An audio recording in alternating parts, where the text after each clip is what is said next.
అందరికీ నమస్తే అండి.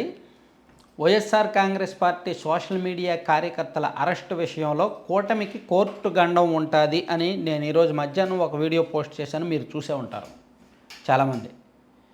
సోషల్ మీడియా కార్యకర్తల అరెస్టును ప్రభుత్వం సమర్థించుకోవాలి. ఎందుకు అరెస్ట్ చేశాము, ఎందుకు ఆ సెక్షన్ల కింద కేసులు నమోదు చేశాము, ఎందుకు నాన్ బెయిలబుల్ సెక్షన్లో పెట్టాము అనేది పోలీసులు కోర్టుకి పక్కా ఆధారాలు ఇవ్వగలగాలి. అన్ని రకాలుగాను సమర్థించుకోగలగాలి. లేకపోతే మాత్రం కోర్టుల నుంచి చివాట్లు తప్పవు అని నేను మధ్యాహ్నం చెప్పాను. దానికి తగ్గట్టే హైకోర్టులో వాదనలు జరిగాయి. హైకోర్టు ఒక రకంగా సీరియస్ కామెంట్సే చేసింది. ఏమయ్యా మీరు ఎందుకు అరెస్ట్ చేశారు, అసలు ఏ సెక్షన్ల కింద కేసు నమోదు చేశారు, వాళ్ళని ఏ స్టేషన్లకు తీసుకువెళ్ళారు, వాళ్ళు ఎక్కడున్నారు, వాళ్ళు ఉన్న పోలీస్ స్టేషన్ల తాలూకా సీసీటీవీ ఫుటేజ్ మాకు ఇవ్వండి, అసలు రాష్ట్రంలో ఏం జరుగుతోంది, వరుసపెట్టి ఇన్ని కేసులు నమోదు చేయాల్సిన అవసరం ఏమొచ్చింది, వాళ్ళందరినీ ఇలా అదుపులోకి తీసుకోవాల్సిన అవసరం ఏమొచ్చింది,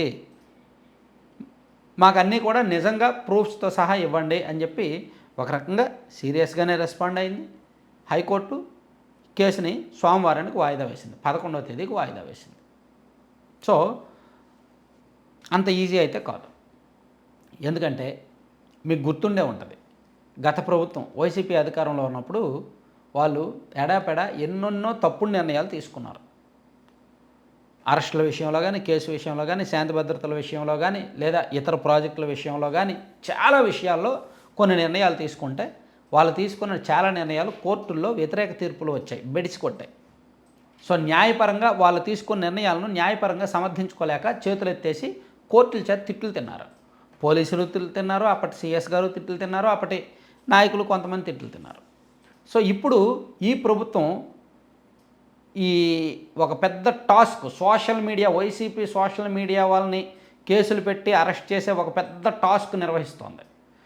దీన్ని సక్సెస్ఫుల్గా పూర్తి చేయాలి అంటే మాత్రం కోర్టులు కన్విన్స్ అవ్వాలి.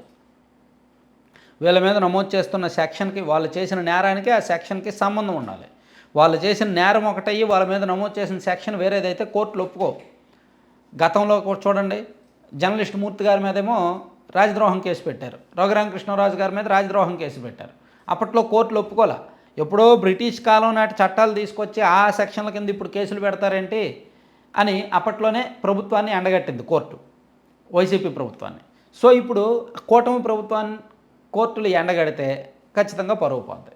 ప్లస్ అది వైసీపీకి నైతికంగా బలం చేకూరుస్తుంది. ఆల్రెడీ హైకోర్టులో ఈరోజు జరిగిన వాదన చూస్తే, హైకోర్టు లేవనెత్తిన ప్రశ్నలు చూస్తే పోలీసులకు నోటీసులు ఇచ్చారు. అలాగే హైకోర్టు ప్రభుత్వ ఏజీ దమ్మాలపాటి శ్రీనివాస్ గారికి కూడా నోటీసులు ఇచ్చారు. పూర్తిగా సమాధానాలు ప్రిపేర్ చేసుకొని రండి, మాకు సీసీటీవీ ఫుటేజ్లు ఇవ్వండి, మేము అడిగే ప్రతి ప్రశ్నకు మీరు సమాధానాలు ఇవ్వాలని చెప్పి కౌంటర్లు ఏమన్నారు. ఇట్లా కోర్టు అయితే సీరియస్గానే స్పందించిందన్నమాట. వైసీపీ హోప్స్ అన్నీ, వైసీపీ ఆశలన్నీ కూడా కోర్టుల మీదనే ఉన్నాయి. వాళ్ళు ప్రైవేట్ కేసులు వేయాలన్నా కోర్టులోనే వేయాలి, ఈ అరెస్టులను అడ్డుకోవాలన్నా కోర్టు ద్వారానే వాళ్ళు వెళ్ళాలి, ఇంకేం పవర్స్ లేవు.